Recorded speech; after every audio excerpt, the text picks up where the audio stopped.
The letters were ashes before Caleb even knew they were gone. He stood in the backyard of his grandmother's weathered Maine cottage, the acrid smell of smoke curling into his lungs, watching the last embers of his heart die in her fire pit. 20 years of secrets, love notes from Ethan, scrawled in hurried ink during stolen summers, reduced to nothing by the woman who raised him. Caleb's knees buckled, not from grief, but from the weight of betrayal. He was 26, a man who'd built a life in Boston, far from the salt-soaked air of Port Clyde. Yet here he was, summoned back to this tiny coastal town by a cryptic phone call from Grandma Ruth.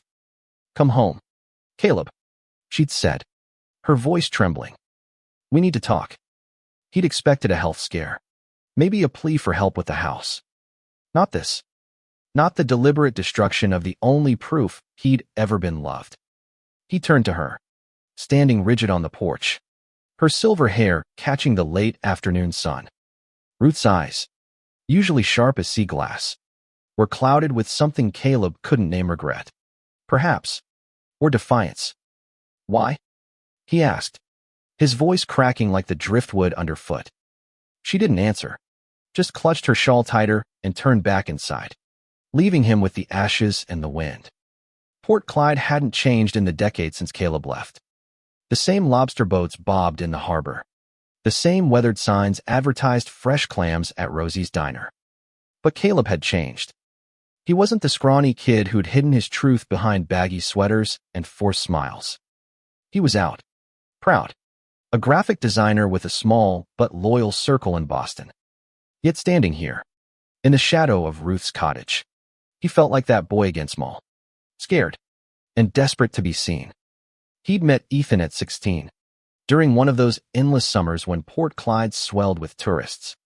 Ethan was a city kid, sent to stay with his aunt for the season, all sharp cheekbones and reckless grins. They'd collided at the general store, Caleb fumbling with a bag of apples, Ethan offering to help with a smirk that made Caleb's heart stutter. By the end of that summer, they were sneaking kisses behind the lighthouse, writing letters when Ethan returned to Philadelphia. Those letters, hundreds of them, were Caleb's lifeline through the years. A reminder that love was possible, even for someone like him in a town like this. Ruth had known. She'd caught them once, holding hands by the pier, and her silence afterward was louder than any lecture.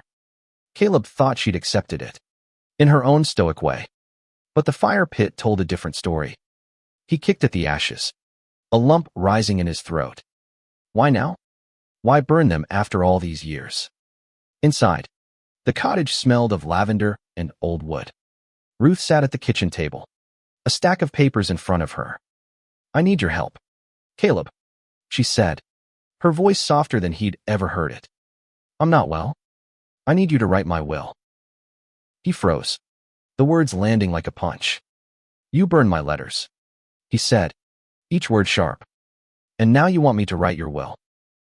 Her hands trembled as she pushed a pen toward him. "Please," she said, tears glinting in her eyes. "I don't have much time." Caleb wanted to scream, to walk out and never look back. But something in her gaze, fragile, almost broken, held him there. He sat, the chair creaking under his weight, and picked up the pen. The act felt like surrender, but he didn't know what he was surrendering to. As he scribbled her wishes, her house, to the church, her savings to a local charity, his mind churned. Ruth had raised him after his parents died in a car crash when he was 8. She'd been strict but kind, teaching him to fish, to pray, to survive in a town that didn't always understand him. But she'd never spoken of his sexuality. Not once. The letters were her line in the sand, a line she'd torched without explanation. "Why did you do it?" he asked again, pausing mid-sentence. "Those letters were mine." Ruth's lips pressed into a thin line. "They were a mistake," she said finally. "A sin." The word hit like a slap. Caleb dropped the pen, his chest tight. "A sin," he echoed. Ethan wasn't a sin. He stopped. The words too raw, too heavy. Ethan was everything, his first love, his only love, until life pulled them apart. Ethan had stopped writing 3 years ago, leaving Caleb with nothing but those letters. And now, not even those. Ruth reached for his hand, but he pulled away. "I did it for you," she said, her voice breaking. "To protect you." "Protect me?" Caleb's laugh was bitter. "You erased him. You erased me." The silence that followed was suffocating. Ruth's tears spilled over, but Caleb couldn't bring himself to care. He stood, shoving the papers aside. "I'll finish this tomorrow," he said, and walked out into the dusk, the ocean's roar drowning out the ache in his chest. He drove to Rosie's Diner, the only place open past 6 in Port Clyde. The neon sign buzzed as he slid into a booth, the vinyl sticky under his hands. He ordered coffee, black, and stared out at the pier where he and Ethan used to sit, dreaming of a world beyond this town. The memory stung, sharper now without the letters to anchor it. A figure slid into the booth across from him. "Caleb." The voice was familiar, achingly so. He looked up, and his heart stopped. Ethan. Older, broader, but unmistakably Ethan, with the same green eyes that had haunted Caleb's dreams. "What are you doing here?" Caleb asked, his voice barely above a whisper. Ethan's smile was tentative, almost shy. "I came back," he said. "For you." Caleb's coffee went cold as he stared at Ethan, the diner's fluorescent lights casting harsh shadows across his face. Ethan looked different, his jaw sharper, a faint scar above his eyebrow, but those eyes, green as the sea glass they'd collected as teenagers, were the same. Caleb's heart thundered, torn between joy and the raw wound of seeing him again after 3 years of silence. "Why now?" Caleb asked, his voice tight. "You stopped writing. You disappeared." Ethan's gaze dropped to the table, his fingers tracing the edge of a napkin. "I didn't want to," he said. "My dad found the letters. He made it clear I had to stop. Threatened to cut me off. Send me to some camp." He swallowed hard. "I was scared. Caleb. I was a coward."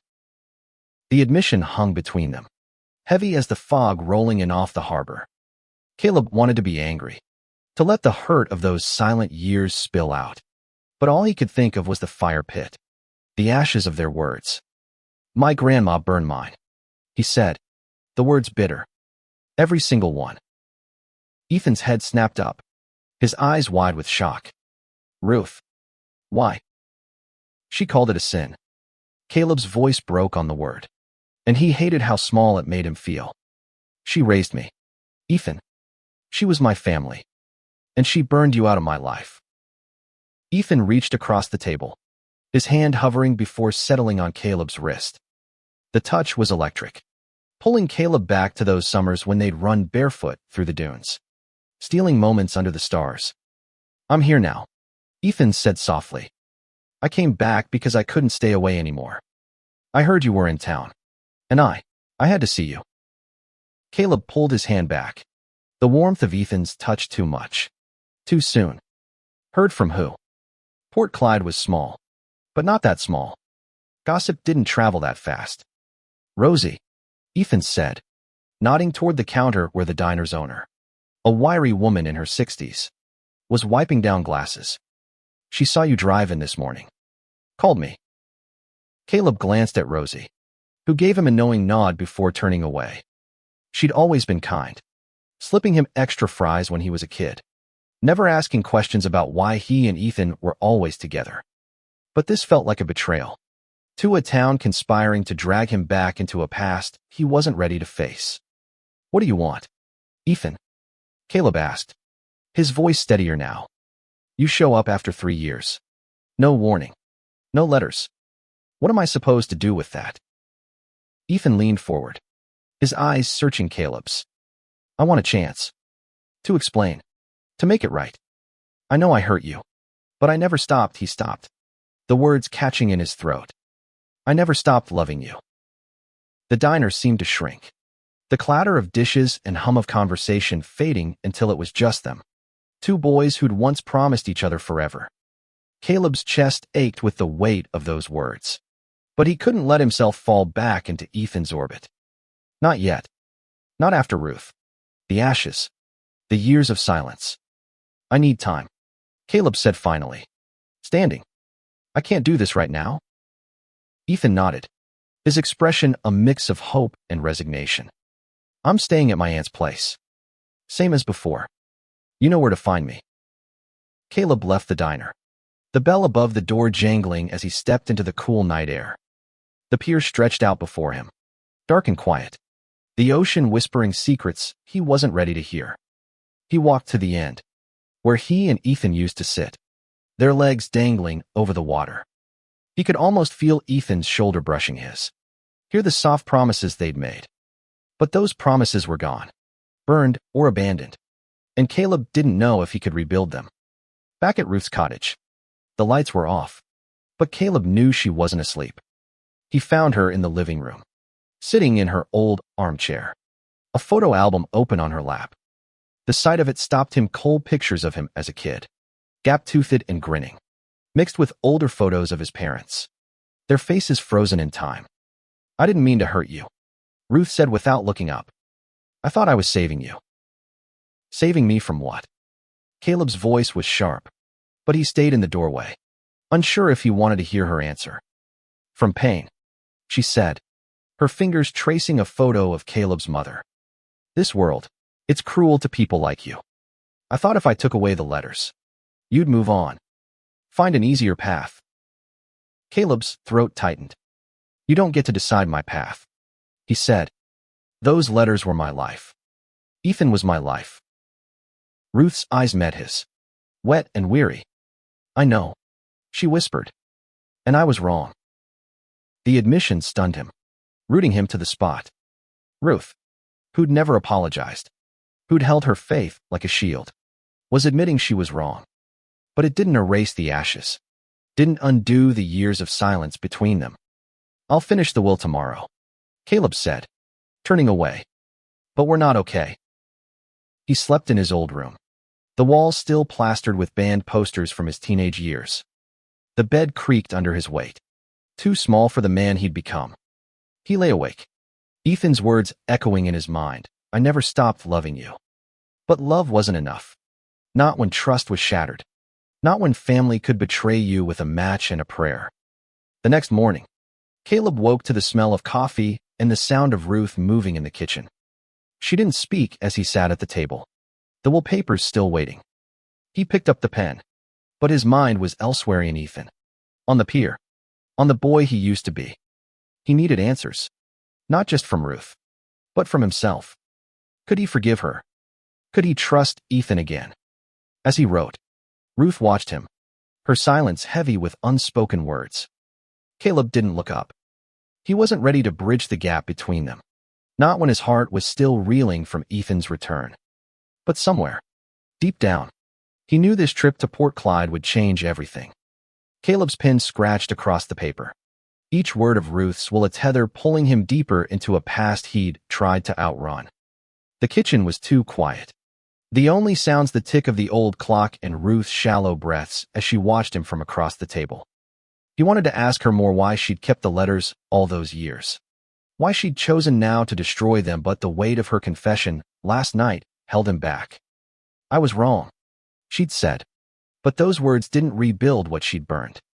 He finished the page, listing her modest assets, the cottage, a small savings account, a collection of antique teacups she'd always cherished.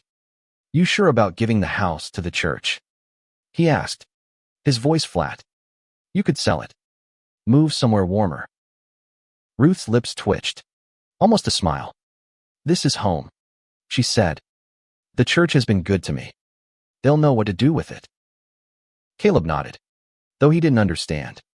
The church had been her anchor, but it had also been the source of her judgment, the reason she'd called his love a sin. He pushed the thought aside and kept writing, his mind drifting to Ethan. Ethan, who was here, in Port Clyde, waiting for him. The thought made Caleb's chest ache with a mix of hope and fear. After finishing the draft, Caleb needed air.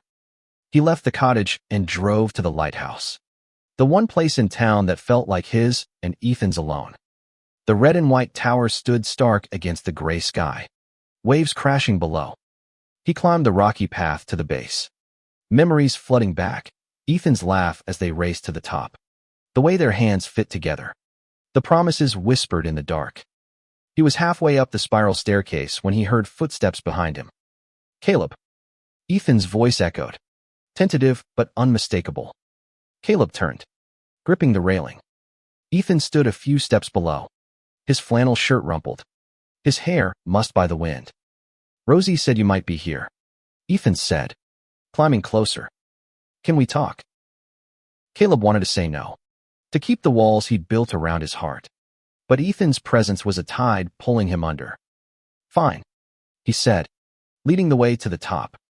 The wind was sharper up here, the ocean stretching endless and wild below them. They stood side by side, not touching, the silence heavy with unspoken years. I never meant to hurt you. Ethan started, his voice low. When my dad found the letters, he went ballistic. Said I'd ruin my life, ruin the family. I was 18. Caleb. I didn't know how to fight back. Caleb stared at the horizon, his jaw tight. You could have told me. One letter. One call. Anything. I know, Ethan said, his voice breaking. I tried. At first. Wrote you a dozen letters I never sent. Then time passed. And I thought, maybe you'd moved on. Found someone better. There was no one else. Caleb said, the words slipping out before he could stop them. He turned to Ethan, their eyes locking. It was always you. Ethan's breath hitched. And for a moment, Caleb thought he might close the distance between them. But Ethan stayed still, his hands shoved in his pockets. I'm sorry, he said. I came back because I'm not that scared kid anymore. I'm out. Caleb. I told my dad everything. And he can't control me now. I want to try again. With you. The words were everything Caleb had once dreamed of hearing. But they came too late. Or did they? He didn't know anymore. I need to think, he said, turning back to the ocean. It's a lot. Ethan nodded, stepping back. I'll be at my aunt's. Take your time. Caleb stayed at the lighthouse long after Ethan left, the wind carrying away the echoes of their conversation. He thought of Ruth, of the ashes, of the boy he'd been when he first fell for Ethan. Love had felt so simple then, but now it was tangled with pain and betrayal. Ruth's, Ethan's, even his own. Back at the cottage, Ruth was in the garden, kneeling by her rose bushes despite her frail frame. Caleb watched her from the porch, a mix of anger and pity stirring in his chest. She looked up, her hands dusted with soil. You saw him, didn't you? She asked. Caleb tensed. How did you know? Small town, she said simply. And I know you. Caleb, you've got that look in your eyes. Same as when you were 16. He wanted to snap at her, to demand why she cared now after what she'd done. Instead, he asked, why didn't you ever talk to me about it? About me being gay? Ruth's hand stilled, her eyes distant. I was afraid, she said. Afraid of what it meant. What people would say. I thought I could protect you by keeping it quiet. But I see now. I just pushed you away. Her words were a knife, twisting in the space between them. Caleb didn't know how to respond. Didn't know if he could forgive her. But he saw the weight she carried, the regret etched into her lined face. I need to know why you burned them, he said. The real reason. Ruth stood, brushing dirt from her hands. I was diagnosed last month, she said quietly. Cancer. They gave me 6 months. Maybe less. I thought, if I got rid of the letters, I could make things right with God before I go. But all I did was hurt you. Caleb's breath caught, the world tilting beneath him. Cancer. The word was a boulder, crushing the anger he'd clung to. He didn't know what to say, so he just nodded, his throat too tight for words. That night, he lay awake, Ruth's diagnosis and Ethan's return colliding in his mind. He was caught between two betrayals. Two loves his grandmother, who'd raised him but couldn't accept him, and Ethan, who'd left him but came back. Port Clyde, with its relentless waves and unchanging streets, was forcing him to face both. The morning light filtered through the cottage's lace curtains, casting delicate shadows across the kitchen table where Caleb sat. The wallpaper's untouched. Ruth's diagnosis hung in the air like damp salt. Heavy and inescapable. Cancer. 6 months. The words looped in Caleb's mind, each one a stone sinking into the pit of his stomach. He'd spent the night wrestling with them. With Ethan's return. With the ashes of his past. Now, as Ruth shuffled in, her footsteps slower than yesterday, he felt the weight of time pressing down. "You didn't finish," Ruth said, nodding at the papers. Her voice was gentle, but there was an edge of urgency, a reminder of her dwindling days. Caleb's fingers tightened around his coffee mug. "I'll get to it," he said, his tone clipped. He wanted to say Moretto asked why she'd kept her illness a secret, why she'd chosen fire over honesty, but the words stuck in his throat. Instead, he stood and grabbed his jacket. "I need to clear my head."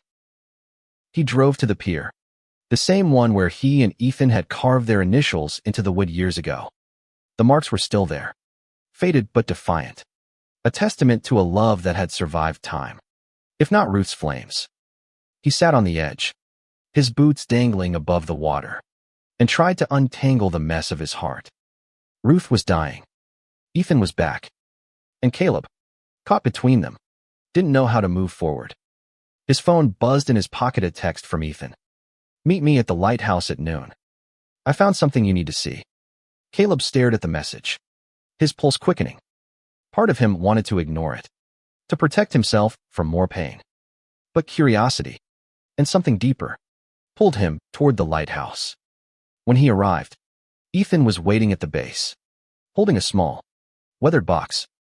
"I went through my aunt's attic last night," Ethan said, his voice low. "Found this."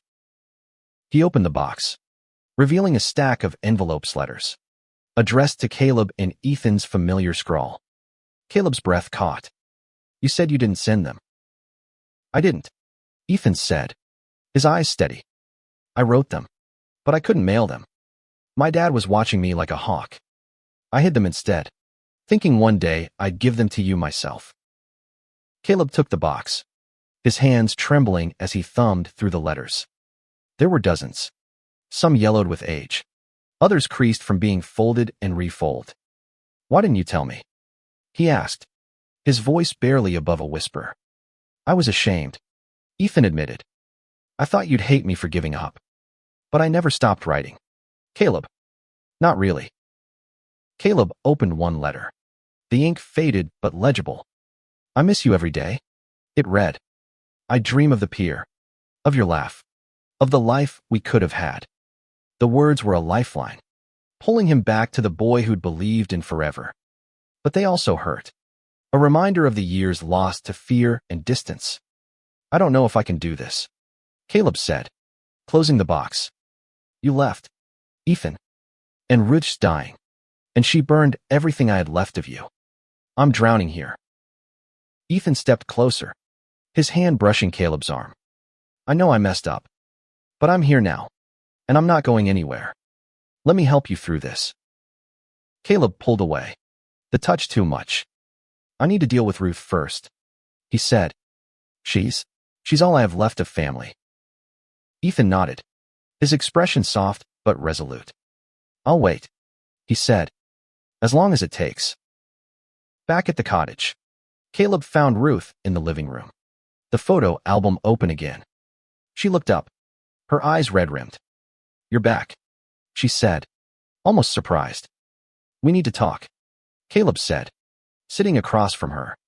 "About the letters. About everything." Ruth's hands trembled as she closed the album. "I was wrong," she said again, her voice barely audible.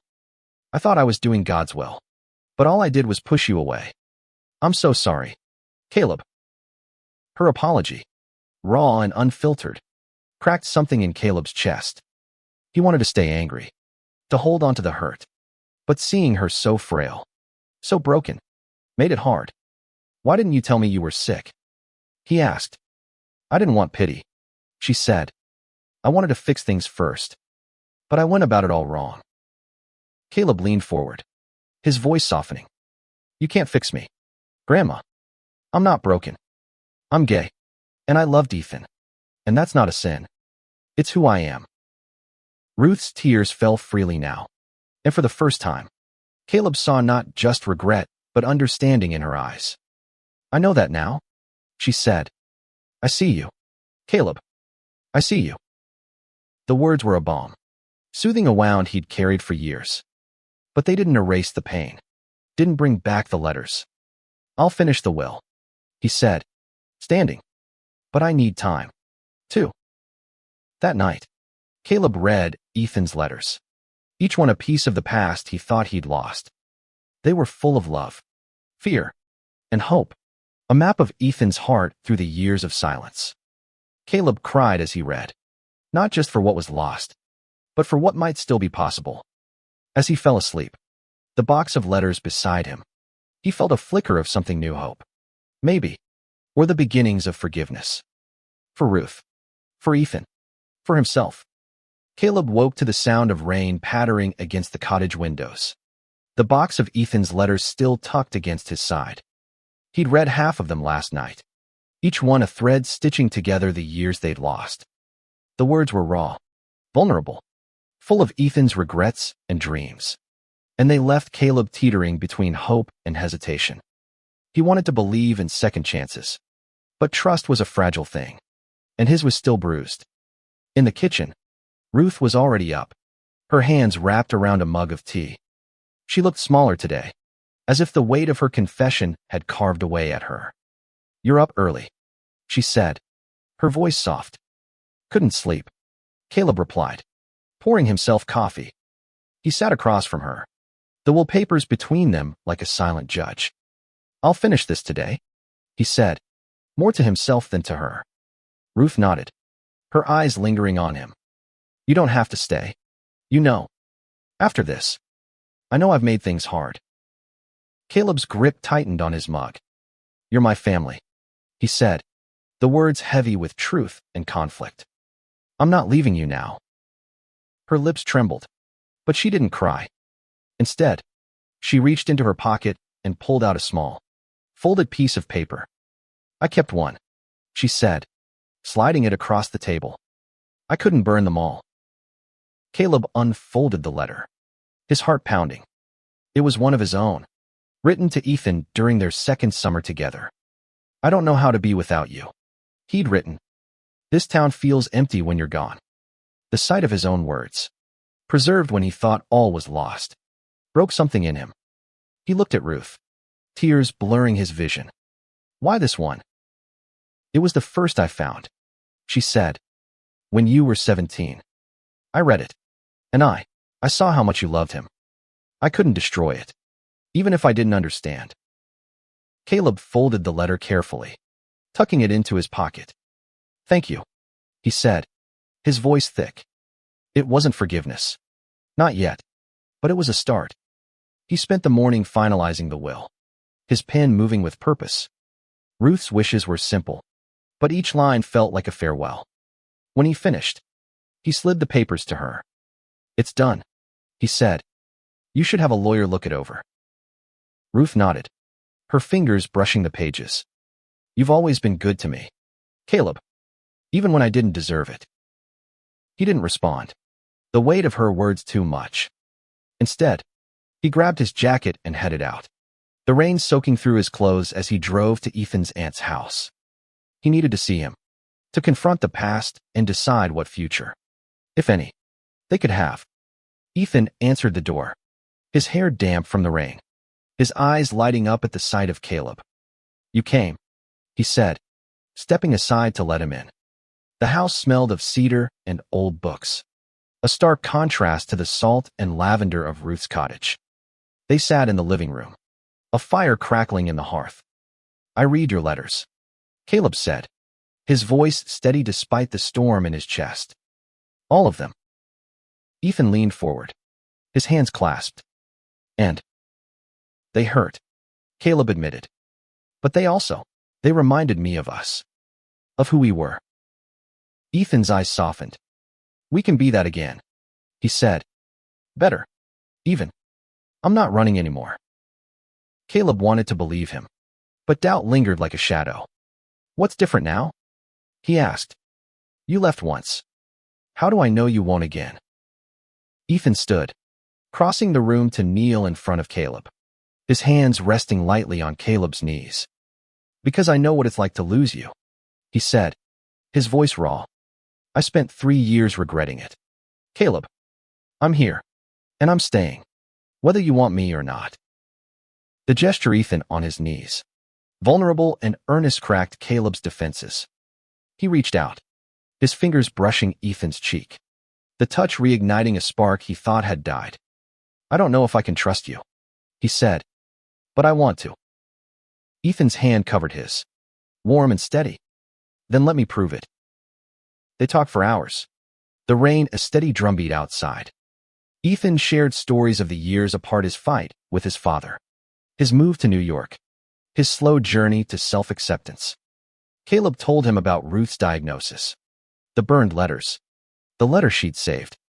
It was painful, peeling back the layers of their hurt, but it was also a release, a way to rebuild what had been broken. As Caleb left, Ethan handed him another letter. This one new, written that morning. Read it later, Ethan said, his smile tentative. When you're ready. Caleb drove back to the cottage, the letter burning a hole in his pocket. Ruth was in the garden again, her hands in the soil despite the rain. He joined her, kneeling beside her, the damp earth soaking through his jeans. I saw Ethan, he said. He gave me his letters, the ones he never sent. Ruth looked at him, her eyes searching. Do you still love him? Caleb hesitated, then nodded. I think I always will. She reached for his hand, her grip surprisingly strong. Then don't let fear stop you, she said. I did, and look what it cost us. Her words stayed with Caleb as he sat in his room that night, Ethan's new letter in his hands. He didn't open it. Not yet. But he held it close. A promise of something new. Something worth fighting for.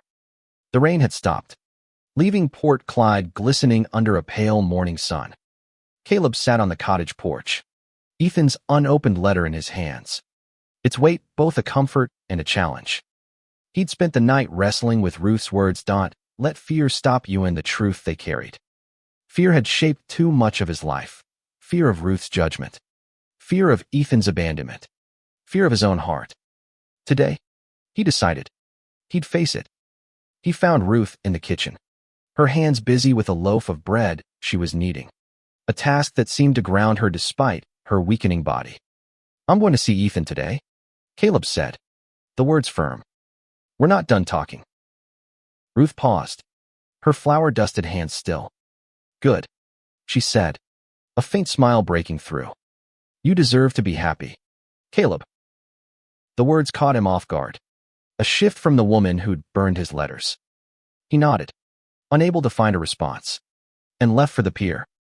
Ethan was already there, leaning against the railing, his silhouette sharp against the sparkling water. He turned as Caleb approached, his smile cautious but warm. You read it? He asked, nodding at the letter in Caleb's hand. Not yet, Caleb admitted, slipping it into his pocket. I wanted to see you first.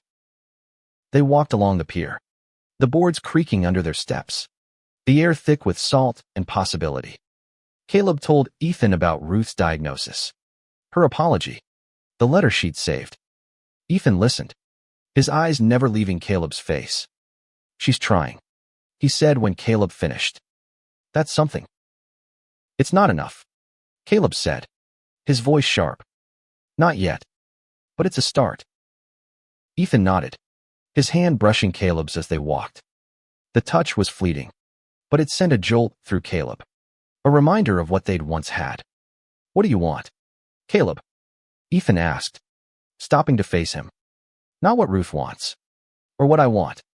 What do you want?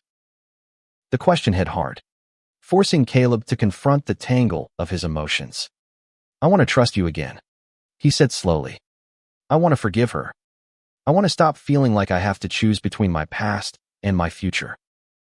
Ethan's eyes softened. You don't have to choose. I'm here, and I'll wait as long as you need. Caleb looked out at the ocean, its waves relentless but steady. A rhythm he could count on. "Let's start small," he said finally. "Dinner tonight. Rosie's. Just us." Ethan's smile was brighter than the sun on the water. "Deal." That evening, Rosie's diner was warm and buzzing, the smell of fried clams and coffee filling the air. Caleb and Ethan sat in their old booth, the one where they'd shared milkshakes as teenagers. The conversation flowed easily, memories mingling with new stories, laughter breaking through the tension. For the first time in years, Caleb felt light, like he could breathe. As they left, Ethan reached for his hand, and this time, Caleb didn't pull away. They walked to the pier, the stars bright above them, and Caleb finally opened the letter. It was short, written in Ethan's familiar scrawl, "I love you, Caleb. I always have. Let's build something new. Together." Caleb's throat tightened, but he smiled. "Okay," he said, folding the letter. "Let's try." Back at the cottage, Ruth was waiting, her eyes brighter than they'd been in days. "You look happy," she said, a question in her voice. "I am," Caleb said, surprising himself. "For now." Over the next few days, Caleb split his time between Ruth and Ethan. He helped Ruth sort through her belongings, packing away teacups and old photos, each item a piece of their shared history. They talked more than they ever had, not just about her will, but about her life, her fears, her faith, her love for him. It wasn't perfect, but it was honest, and Caleb felt the gap between them narrowing. With Ethan, he rediscovered the town through new eyes. They hiked the cliffs, shared coffee at Rosie's, and sat by the lighthouse, talking about the future. Ethan was different now, steadier, more open, but the spark between them was the same, a flame that hadn't died despite the years and distance. One afternoon, as Caleb helped Ruth in the garden, she handed him a small key. "It's for the attic," she said. "There's something up there you should have." Curious, Caleb climbed the narrow stairs to the attic, the air thick with dust and memory. He found a wooden chest, unlocked it, and froze. Inside were photos of him and Ethan, snapshots from those summers. Candid moments Ruth must have taken without them knowing. Them laughing on the pier, holding hands by the lighthouse, their faces young and unguarded. Caleb carried the chest downstairs, his heart pounding. "You kept these?" he asked Ruth, who was waiting at the table. "I couldn't throw them away," she said, her voice trembling. "I didn't understand then, but I saw how happy you were. I wanted to remember that." Caleb sat beside her, the photos spread out between them. For the first time, he saw not just the pain of her actions, but the love behind them, flawed and human. "Thank you," he said, and meant it. That night, he showed the photos to Ethan, their hands intertwined as they laughed over the memories. The past wasn't gone, night was here. In the photos, in their shared glances, in the possibility of tomorrow. Caleb stood on the pier at dawn, the sky a soft pink bleeding into gold, Ethan's hand warm in his. The photos Ruth had given him were tucked in his bag, alongside the letter she'd saved and the ones Ethan had written but never sent. They were fragments of a life he thought he'd lost, pieced together by two people who'd hurt him but were trying to make it right. Port Clyde, with its relentless waves and quiet streets, had become a mirror, reflecting both his pain and his hope. He and Ethan had spent the past week rebuilding, not just their relationship, but their trust. They talked late into the night, walked the cliffs, and shared quiet moments at Rosie's, where the town seemed to watch them with a mix of curiosity and acceptance. Caleb felt the weight of his anger lifting, replaced by something tentative but real, a future he could imagine with Ethan by his side. Back at the cottage, Ruth was waiting, her strength fading but her eyes bright with purpose. "I want to meet him," she said one morning, her voice steady despite her frailty. "Ethan, properly this time." Caleb hesitated, the memory of the burned letters still sharp. But Ruth's effort, her willingness to try, softened his resolve. "Okay," he said, "tonight." That evening, Ethan arrived at the cottage, A bouquet of wildflowers and hand a gesture, so like the boy Caleb had loved years ago. Ruth greeted him at the door, her smile small but genuine. "Come in," she said, her voice warm. "I've heard a lot about you." They sat in the living room, the air thick with history. Ruth asked Ethan about his life in New York, his work as a photographer, his dreams. Ethan answered with ease, his hand resting lightly on Caleb's knee, a quiet claim of their shared past and present. Caleb watched Ruth's face, searching for judgment, but found only curiosity and, maybe, regret. "I owe you an apology," Ruth said suddenly, her eyes on Ethan. "I didn't understand before. I hurt Caleb, and I hurt you by extension. I'm sorry." Ethan's grip on Caleb's hand tightened. "Thank you," he said, his voice steady. "That means a lot." The conversation shifted to lighter things, memories of Port Clyde. Ruth's stories of Caleb as a child, but the weight of her apology lingered, a bridge between them all. As Ethan left, he hugged Ruth, a gesture that surprised Caleb with its tenderness. "Take care of him," Ruth whispered, and Ethan nodded, his eyes meeting Caleb's with a promise. Over the next few days, Caleb felt the pieces of his life settling into place. He and Ruth talked more openly, not just about her illness, but about their shared history, the love that had always been there despite her mistakes. She told him stories of his parents, of her own youth, and for the first time, Caleb saw her not just as his grandmother, but as a woman who'd faced her own fears and failures. With Ethan, Caleb found a rhythm that felt both new and familiar. They made plans, not grand ones, but small, meaningful steps. Ethan would move to Boston, closer to Caleb's life, and they'd take it day by day. The future wasn't certain, but it was theirs to build. One afternoon, as Caleb helped Ruth pack her teacups, she handed him a small notebook. "I wrote something for you," she said. "After you read it, you can decide what to do with it." That night, alone in his room, Caleb opened the notebook. It was Ruth's handwriting, shaky but clear, a letter to him. "My dearest Caleb," it began, "I've made mistakes, but loving you was never one of them. I see now that your love for Ethan is as true as any I've known. I'm proud of you, and I'm sorry it took me so long to say it." Tears fell as Caleb read, each word a release of the pain he'd carried. Ruth had burned his letters, but she'd also saved one, kept photos, and now, written her own. It wasn't perfect, but it was enough. The next morning, Caleb found Ruth in the garden, her hands in the soil one last time. "I read it," he said, sitting beside her. "Thank you." She smiled, her eyes bright despite the shadows beneath them. "I want you to live, Caleb," she said. "Really live." He took her hand, the soil cool against his skin. "I will," he promised.